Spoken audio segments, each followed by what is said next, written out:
I'm not going to sit here and bore you with a super long intro. If you clicked on this video, chances are you know what a draft grades video is. And if you don't, I'll run it down for you real quick. Pretty self-explanatory. Basically, we're going team by team, talking about the draft. I'm going to assign a letter grade to every single pick and then give an overall grade for the team in question. Going to be talking about all 32 teams over the summer. That's my big twist that I put on it. Not exactly reinventing the wheel, but not a lot of people give each team their own video to shine. Usually it's division by division, conference by conference, and those are totally legitimate ways of going about things and probably take a lot less work and save you a lot of time, but hey, I like to do things a little bit differently. Keep in mind, though, because of that time crunch, this intro is pre-recorded. I'm recording this all the way back in May. Who knows how long these videos will take to come out, so just keep that in mind. You know what team you're watching. You don't need me to tell you in the intro. You clicked on the video, you can read the title, you can see the thumbnail. Two quick things to keep in mind. Number one, I'm not a professional. I don't claim to be a professional. I am very much an amateur, so if I disagree with something your favorite team did, I'm not saying I know better than your favorite general manager, your favorite scout, if you're a freak and have one of those. I'm just saying I didn't agree with the pick. I didn't agree with the process. That's my opinion. Feel free to disagree and let me know in the comments below why you disagree with me or agree with the team, whichever it may be. Regardless, the point is, I'm not trying to say I'm better than anybody here. I just have opinions and I like to share them. Also, I have changed my grading scale up from last year, and that is to say that I actually have a grading scale now, as you can see on the screen. This will keep things more uniform, allow me to stay more consistent, and also provide some transparency between me and you as the viewer. So, with all that out of the way, let's go ahead and dive into whatever team we're talking about today. Man, it's been a real weird offseason for the Bengals. I mean, they've been followed by the ghost of this Trey Hendrickson debacle with his contract, and then you have paying out the most money to wide receivers ever with Jamar Chase and T. Higgins. You have the draft. And then you have the post-draft Shamar Stewart situation with the, what's it called? With the contract dispute. And then also you have Jermaine Pratt getting cut, which I'm mostly bringing up because it's something that'll play into two of their picks. But there's been a lot going on with the Bengals this offseason, and it's good to finally get to sit down and talk about their draft because I have a lot of thoughts. So we're just going to go ahead and jump right into it, starting out with Shamar Stewart, obviously. What they're doing to him, just addressing the elephant in the room, is disgusting. It's downright foul. Trying to cheap out on a rookie contract by saying that you don't want to pay him the guarantees that every rookie contract, and more specifically every first-round rookie contract, is supposed to have, is insane. And it's just because this is the cheapest organization in the National Football League. What they're trying to do, and it would be completely different if like Shamar Stewart was asking for more money than they're willing to give him, whatever. The fact that they're trying to cheat him out of injury guarantees is awful. Because when you look at these rookies, the only thing they have going for them contract-wise early on is those guarantees. Because if they get hurt, if they don't pan out, whatever it may be, they still get a lump sum of money that sets them for life, right? And they're trying to short on that, which is insane. I really don't understand the thought process behind Cincy, other than just being their owner being a greedy, cheap millionaire, or billionaire, excuse me. He's acting like he's a millionaire with how willing he is to spend his money. It's just repulsive. I hate it. I hope Shamar gets what he is owed, quite frankly. And to those who disagree, I don't know. I just feel like this one's pretty black and white, man. You know, he just wants what they give every other first round pick. And I don't think that's a crazy demand by any means. But taking a look at Shamar as a player, he's a freak athlete. We know the type, high upside, high risk type of player. But out of the guys that I alluded to earlier, these kind of like high upside guys they've been taking in the first round, I like Shamar the most because I feel like his floor is at least that of a rosterable NFL football player. Shamar Stewart at least has the ability to make plays against the run. He can set the edge, he reads and reacts well, he can get off blocks, he can shoot gaps. Like, he is a good run defender coming into the league day one, which is nice. Usually those guys, the freak athletes with actual floors, go very high. You look at a guy like Trayvon Walker. He was a first overall pick a couple years ago. That's the type of player he is. Shamar Stewart, very similar. So getting him here at 17 is fun, is different. I will say it's a little bit earlier than I would have taken him. I did have a late first to an early second round grade on him. So that's part of the reason why this is dinged. The other reason it's dinged is because I feel like with Cincinnati, the way their offense specifically is constructed, their window should be right now. It's not because of how bad their defense is. It's just that they need to address that defense right away, and I feel like get guys that need to contribute or can contribute right away and more than just being an early down run stuffer on, in the first round. So getting a guy like Nick Scorton, who was still on the board, his teammate, who I thought was not only better, but will be better day one and still has a lot of upside, would have been really nice. Because in the world where Trey Hendrickson leaves, if Shamar Stewart is your top edge rusher, you are in big trouble. At least right away. Now, 2 to 3 years down the line, we could be having a completely different conversation. Right now, we'll see. So I would have liked to see them do that, but again, here in 2 to 3 years, I could be wrong. I still feel like a B+ is a very, very good grade to give. I'm being a little nitpicky because that is something I've been trying to do because I was way too nice with some grades last year, so I'm trying to get a little more nitpicky. And that's why this is a B+ and not an A or an A+, which is the 3 highest grades I give out on my scale.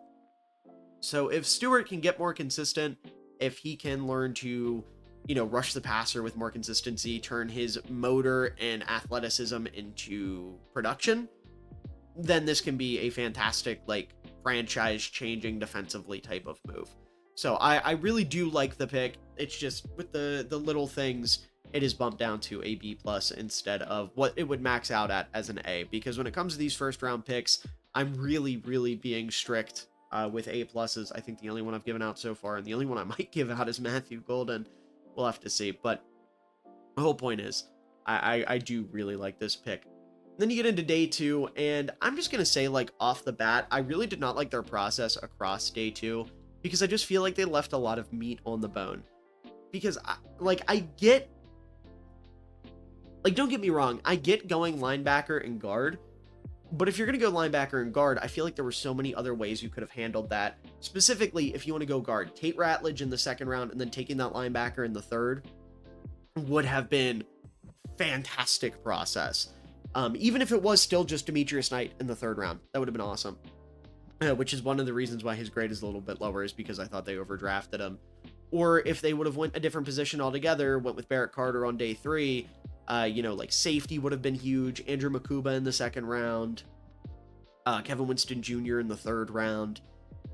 There were a couple ways they could have went. Also, just another guard they could have taken, Wyatt Milam, who I thought was the best interior lineman in the class, taking him at any point on day 2 instead of letting him fall 8 picks after Fairchild.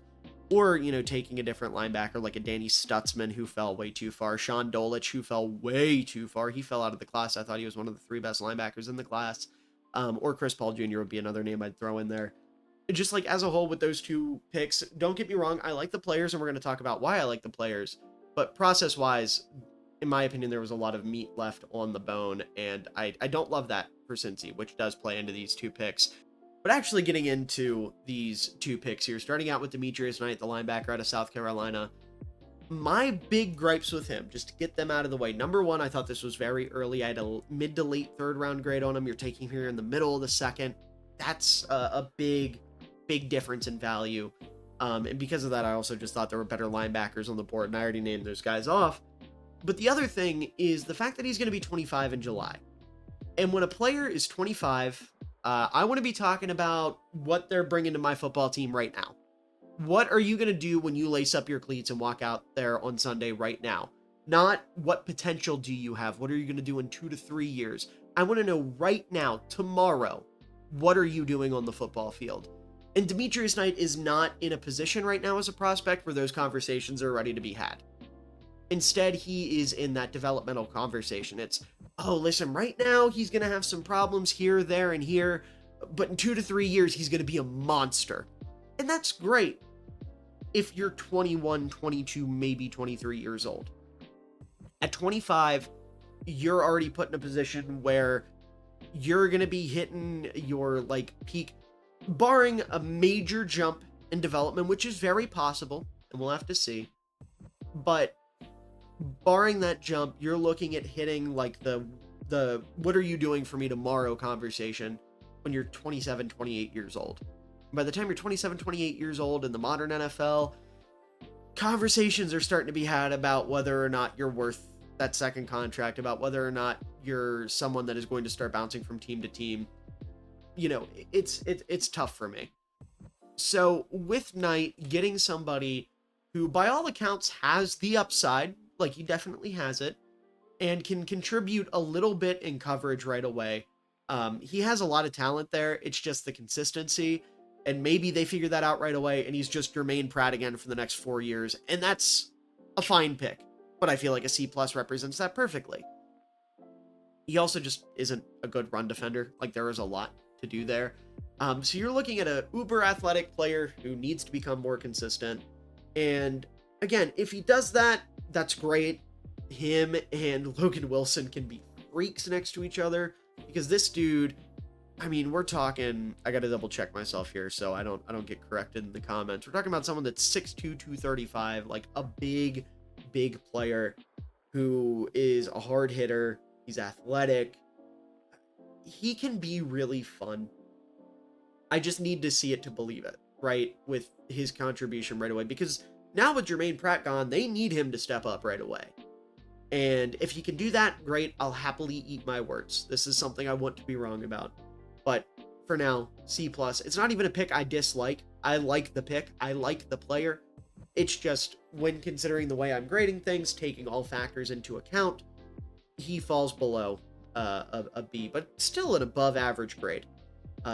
This is becoming a problem with these videos, me trying to justify why I'm grading players a certain way to the maximum degree, because at a certain point, like, a C+ is a good grade by all accounts. That is what the A+A, B+B, top 5 grade on my scale. Like, that's a net positive. You're above average.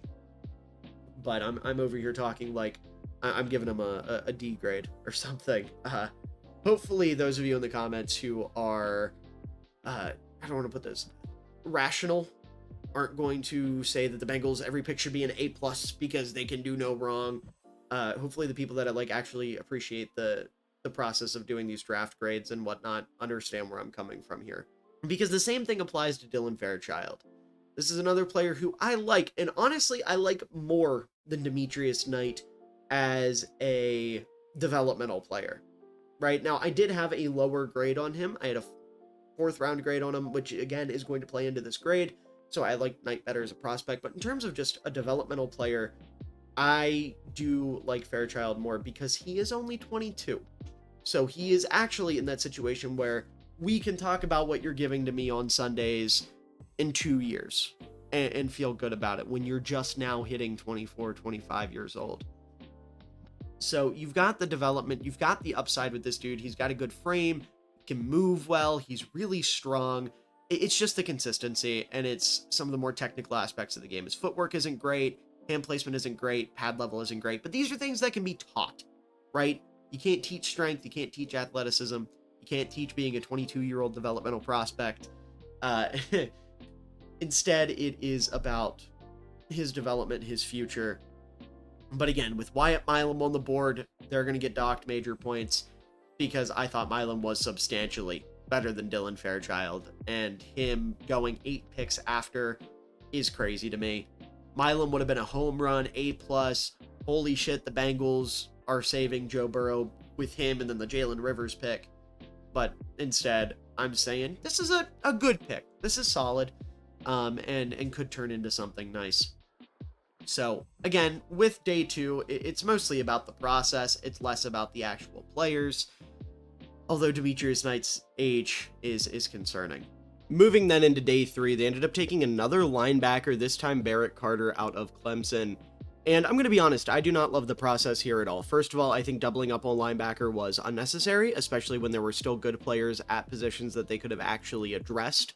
And also, I just, I'm going to reiterate Sean Dolich and Chris Paul Jr. I will say Danny Stutzman was off the board at this point, so that's one less guy that I would have taken over the linebacker they ended up choosing. But as for the process, though, like I was saying, there were still really good safeties on the board, and I'm still blown away. Like, I'm going to reiterate, I am blown away that this team did not take a safety in the draft. You take a look, this was pick 17 in the 4th round, Lathan Ransom from Ohio State, Malachi Moore from Alabama, Jalen Reed from Penn State, and then also Sebastian Castro from Iowa. 4 guys that would have been huge for the Bengals, 4 guys that could have made a major impact on this defense. Instead, they're taking another linebacker, which is fine in the grand scheme of things, but just a little nitpick, I suppose you could say. But getting into the positives, because I do like Barrett Carter as a prospect, you're looking at someone who is a natural leader, right? From a locker room perspective, he is someone that is going to bolster this defense, which they obviously need. They need someone on that defense that is going to lift their spirits because their spirits were low last year. Good frame for the position, a little bit short, but in terms of bulk, he definitely has what you want to see. Really good speed to play sideline to sideline or play downhill. High motor player, good instincts and play recognition. He can tackle well. His run diagnostics are pretty solid. And just across the board, he is solid. Now, my concerns come with some of the consistency, especially when it comes to stacking and shedding and playing downhill against the run. I would say he's more reactive than instinctive, which can get you in a lot of trouble. He needs to improve as a run defender, but I do think the floor is solid. He is someone that, honestly, if I were picking which linebacker would start day one for Cincy, if I was in charge, I would probably lean more towards Carter right now. But regardless, still a very good pick. I know the grade is a little harsh, well, I guess not harsh relative to this draft class. It's one of the higher grades, but point is, that is, again, more about the process than the player. I think that is the best way I can describe this Bengals draft class is players I like and players I see the vision with, but I don't love their process. This is a team that doesn't really make a lot of trades during the draft, doesn't move a lot, and I think that really hurts them, when everyone else is doing it and they're getting major benefits from it, whether trading up or down. And since he's comfortable overdrafting guys and sitting and picking just so they make sure they get their dudes, it creates some interesting picks. But regardless, Barrett Carter, good player, excited for him in Cincy. Worst case, I think he will be a stud on special teams because of his, like I said, his quickness and his tackling form. Just a very consistent fundamental player when it comes to tackling. Just needs to get a little bit more consistent with reading the offense in the run game and with getting off of blocks. Moving on then to the 5th round, Jalen Rivers, offensive lineman out of Miami. This is a really nice pick. Someone that can kick inside and actually, I think, compete day one for a starting job.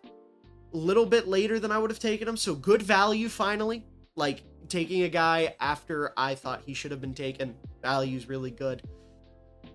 You're looking at someone who is big, 6'6", 319 pounds, really good arm length, about 35 inches. He's got the frame, the IQ, the play strength, the hand usage, the technique. He's just not the most athletic guy in the world, and his pad level, because of his height, can get him into trouble, so he's got to work on his anchor a little bit. But if he can stay healthy, I think he can absolutely, very quickly, compete with one of Volson, Ford, or Patrick for two of those three, I should say, because all three of them aren't starting. That he can easily compete with those guys for a starting spot. So we'll have to see how that plays out. I would not be surprised if he's starting week 1. I would also not be surprised if he wasn't starting just because he is a 5th round pick. But by the end of the year, I think he should absolutely be starting on that offensive line. And then I would say my favorite pick they made, Taj Brooks, the running back out of Texas Tech. This is tremendous value in the 6th round. I had a mid to late 3rd round grade on him. The same grade I had on Demetrius Knight, just looked at in a very different context.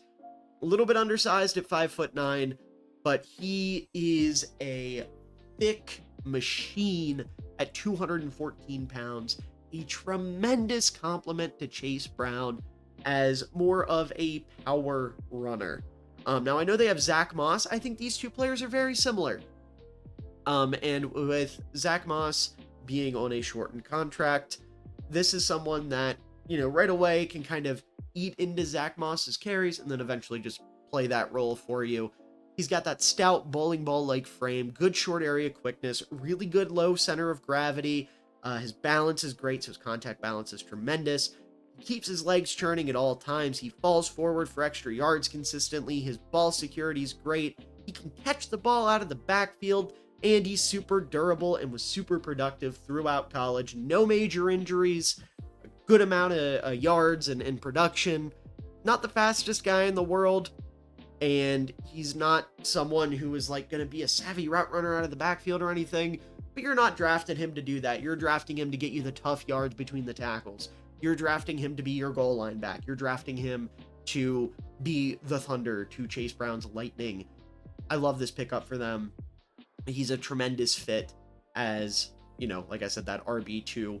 Probably won't have that role right away, but I don't think it'll be long until he actually does have it. So very, very good stuff there. And then one other player I want to mention that they actually picked up as a UDFA, Seth McLaughlin out of Ohio State, was a tremendous pickup. I had a 3rd round grade on him. He was one of my top 10 offensive linemen, or interior offensive linemen, excuse me. Actually had a higher grade on him than both Fairchild and Rivers. And the only reason why he was available as a UDFA, if you're unaware, is because of his injury history. He is not going to be ready right away. Like, he is probably going to have to sit on IR his entire rookie season. But that honestly works well for Cincinnati. As someone who is 6'4", 304 pounds, like, he's got a good frame. He's a good athlete, high IQ player, really good communicator at the line, keeps his hands moving, very good at hand fighting. He's technically sound across the board, and he's a tremendous run blocker. Like, he moves people off the line. He's really good at getting off the line and engaging with defensive linemen before they know what hit him. He is a little bit short in terms of arm length, only 31 inches. His balance isn't great because of some iffy pad level, and then he's coming off of a pretty substantial Achilles tear, like I said. But getting him as a UDFA to keep him on IR, get him in the building, and see if he can't be your center as soon as next year, that's awesome work.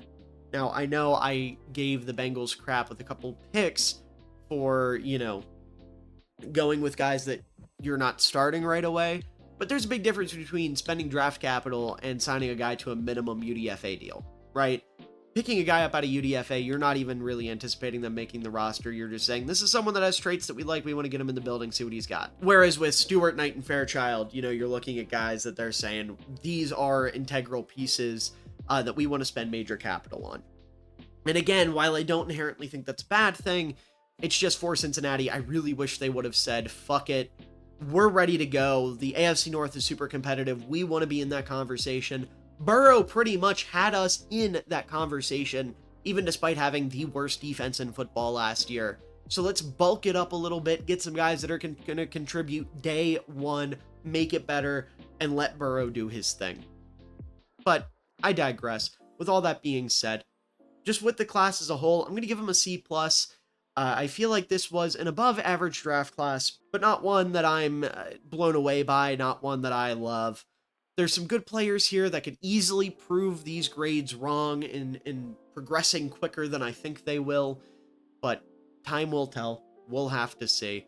I would love to be wrong because I want to see the AFC North be super, super competitive because it's really good for football when they're all trying to kill each other all of the time. And I also... just gonna say it, I'm not a big Steelers guy. I've grown up in Maryland, and I know a bunch of Steelers fans, and not exactly a huge fan of that fan base. So anything that makes their chances of making the playoffs or finding success lesser is something I'm in favor of. So I'm rooting for some of these picks, but we'll have to see how it plays out. But with all that being said, I hope you did enjoy this video. If you did, please make sure to leave a like down below, as it does help out the channel a ton. It shows your support, it shows you care, and I really do appreciate it. Also, make sure to subscribe so you don't miss me talking about the other teams. I've already talked about all the NFC North. We're now getting into the AFC North. I don't know which team's going to be next. You'll have to subscribe and turn on those notifications to find out, or just subscribe and keep coming back to my channel page. Either way, subscribe. It'll be worth it, I promise. And also, make sure to let me know down in the comments below. Was I too harsh on any of these picks? Not harsh enough on some of these picks?